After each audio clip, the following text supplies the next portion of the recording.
Hi, my name is Katie McLaughlin, and I am here to talk to you today about grief.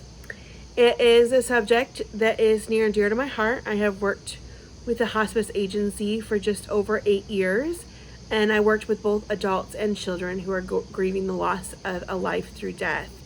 And I'm also a certified grief recovery specialist. And I will be honest with you, the first time that I heard the words grief and recovery together in a sentence, I thought that doesn't make sense, because really you can't recover from a grief event. But that's what I was maybe thinking about the word recovery in a different sentence. But recovery in this book means claiming your circumstances instead of your circumstances claiming you and your happiness. So when we think about that word and that sense of recovery, it's something that we can recover from. And excuse me, my dog has sitting behind me, and he has just spotted a squirrel, I think, in the back. And so he just kind of growled. So if you heard that, that's what that was. But back to grief, just kind of thinking about, wanted to jump in here today and talk to you guys about a different definition of grief that maybe you haven't heard before.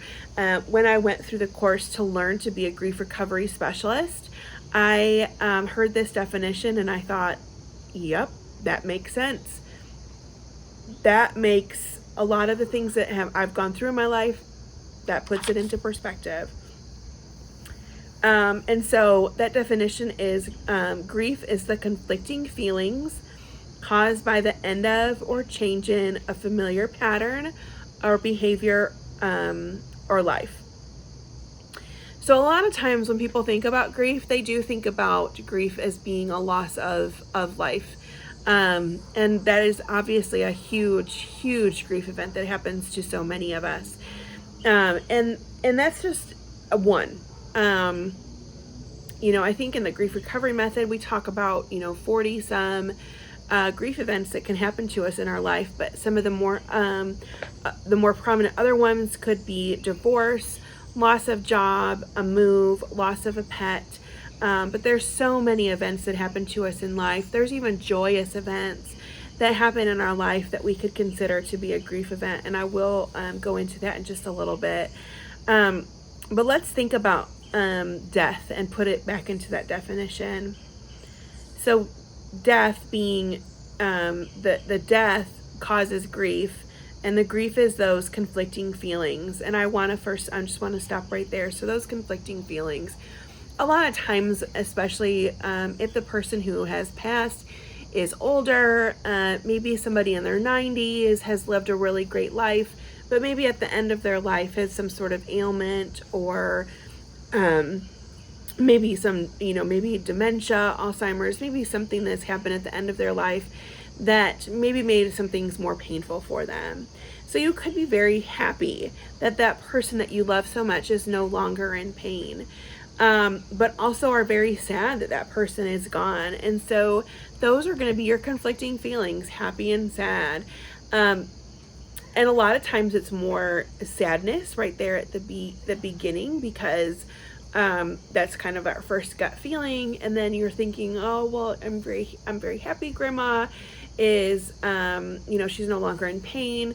For those of you that do have a faith belief of something, that there's an afterlife, you might be thankful that that person, depending on your spiritual beliefs, that person is now where you believe them to be, and that might also bring you peace and happiness.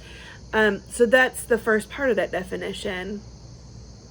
And the conflicting feelings are caused by the end of or change in a familiar pattern. So whether or not you saw that person that died every day, or you called them every day, or you saw them once a month, you saw them once a year, whatever, the pattern is that they were alive.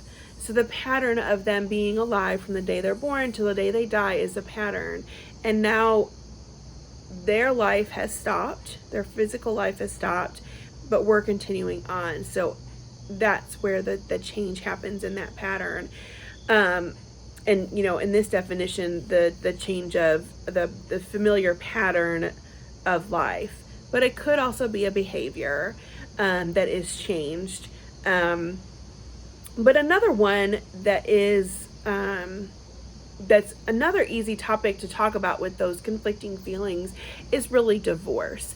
I've been married for 16 years and hoping that doesn't end ever. But I know there's been so many marriages that have ended in divorce, and I want to think and I hope that most people go into marriages hoping that they don't end in divorce, that they are going to last for a really long time. So when you get divorced, when you go through that divorce process, even if it's you that has said, I want a divorce, your life is changing. That's a huge change to happen in your life. And now you might have conflicting feelings because looking back at your marriage, it wasn't all bad. You had good times. You may have children together. There are probably some really good things that happened in your marriage, and so you're very thankful for your marriage. And so you're sad because those things aren't there anymore, but you also might be happy that you're not married anymore to this person who you don't want to be married to. So definitely those conflicting feelings, and obviously the familiar pattern there is we were married and now we're not. So that's really easy to kind of put into that definition. Another one that I'm just going to briefly touch on is a move. So a lot of times when we move, I'm originally from Michigan and lived in Michigan for 23-ish years of my life. So, growing up, lived in Michigan, met my husband in Michigan, both Michigan State grads, go Spartans. We lived in Michigan. That's just what we did. I don't know that we had ever thought that we would move to Tennessee. But thankfully, my husband was offered a job in Knoxville, and that took us here. And so when we moved, it was very exciting for us. We were pretty excited about the change. Just coming out of a really long winter that my car had broken like 3 times, once in the driveway. We were ready for a change of scenery and not so much snow. So we definitely were really thankful for the move and for the opportunity to be living in East Tennessee. However, while we were really excited about it, I was very sad to leave where we had grown up and what we knew and what was normal for us, and our friends and our family that we left behind.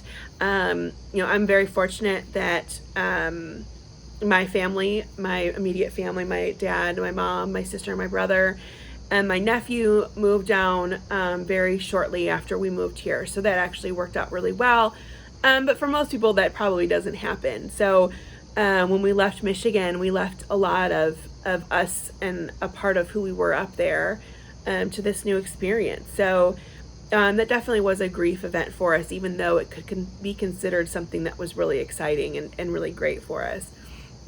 And speaking about those joyous occasions, thinking about, when my husband and I did get married, we've been married for 16 years. And on that day, 16 years ago, I went from being a single girl, I went from being Katie Foss to being Katie McLaughlin. And while it was really exciting, and I'm so thankful that we did that, it meant my life changed. I went from being a single girl, I went from just being a daughter and a sister to being somebody's wife. I now had a husband.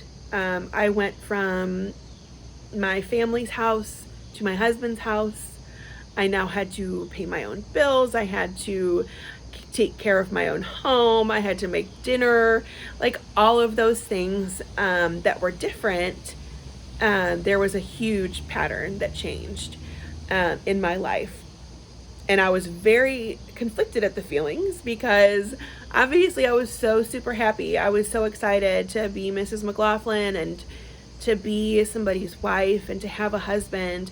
But at the same time, I also really kind of liked Katie Foss. I was a big fan of her, and that was a huge change in my life.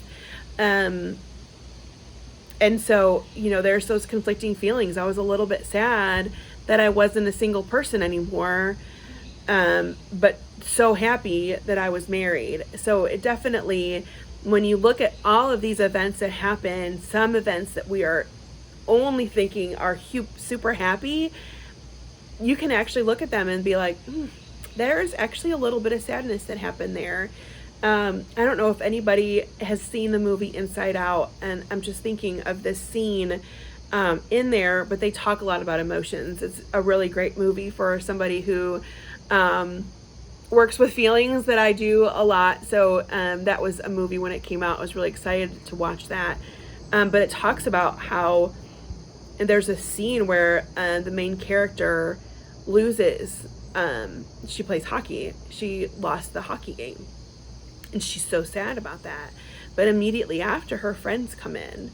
And so basically, and they're so excited to see her.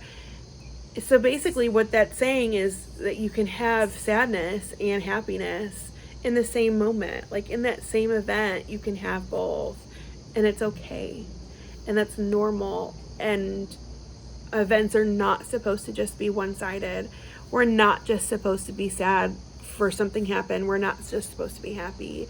Being human makes us very, complex, and we should definitely take advantage of being able to do that. And in thinking about all of those things, what I really want you guys to think about is giving those events meaning. And how do we do that? How do we look at an event that happened in our life and give it meaning? Basically, we need to give it words. We need to give it substance. I am a huge Grey's Anatomy fan. I've watched every episode. I can't even tell you how many times I have watched Grey's Anatomy. But there is one scene where one of the surgeons, Teddy, has lost her husband.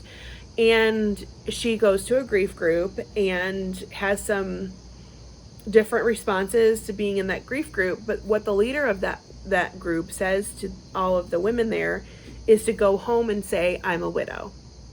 To look in the mirror and say, I'm a widow. And when Teddy eventually does this, she is weeping. She's looking at herself in the mirror and she is weeping.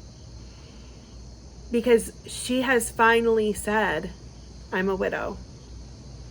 And what does widow mean? Widow means she was married and her husband is no longer here. That's a lot of meaning to be in a word. But as soon as she was able to give herself that title and to give that event that happened some meaning and some words, she was able to feel what she needed to feel about her relationship. And I think that's so important. That scene taught me so much just about making sure that we do give our events words. We can give people titles, but it's not just about the title. It is about what those words mean to us. It's about making sure that we feel all the feelings that we're supposed to feel when something happens. And that is so important when we talk about grief. It is so important to make sure that we feel what we think we should be feeling and what our heart is feeling. You're allowed to talk about. You're allowed to say, I'm sad. I'm allowed to say I'm happy. I'm allowed to say those things. Giving yourself permission to feel those things, giving yourself the freedom to feel those things, all of that is so important. And I wanted to add in another thing here. When I was doing my grief recovery course, one of the parts of the course was to go around the room and to say a grief event that we have gone through. I was in this course because it was part of my job. I was becoming a grief recovery specialist to help out my position. And there was many people that were in the room that were going around and talking about these very real, very recent grief events that have happened in their life. And they were doing the grief recovery program because they wanted to do their own, they may have been a real estate person, and they were also going to do some grief groups. And so their stories were very emotional. Their stories were very real. A lot of them were very recent. And it gets to the lady next to me, and she says her and her husband were there for the same, they were learning this for the same reason, and they talked about the loss of their son through suicide. And she's talking about her son, and she's talking about the event that happened and how everything played out, the way they found out about her son, everything that's happened since. They had created a foundation, all of this stuff about their son. And then it comes to me, and I'm thinking, well, the grief events in my life are not as sad as a loss of a son through suicide. Okay, so it's my turn. I'll share my story. And I start to share my story. And so I tell the class that I have gone that I had a miscarriage. And I start to tell the story of my miscarriage. And in my head, I'm thinking, I need to make this sound really sad. I need to make this sound like I lost my son to suicide. And while my story is sad, and her story is sad, I don't know what it's like to lose a son to suicide. I pray that I never know what it's like to lose a child to suicide. But she may not know what it's like to lose a pregnancy to miscarriage. So the reason why I say this is because everybody is different. Everybody experiences grief and those grief events differently. Even if you have two children who have both lost a parent, their relationship with their parent has been different.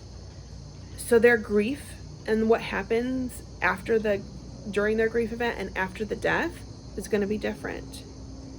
There are no two relationships in this world that are the same, because there are no two people in this world that are the same. So if you are trying to say, well, this happened to me, but it's not as sad as what happened to Joe or Sally, be thankful that what you've experienced is not what Joe and Sally experienced.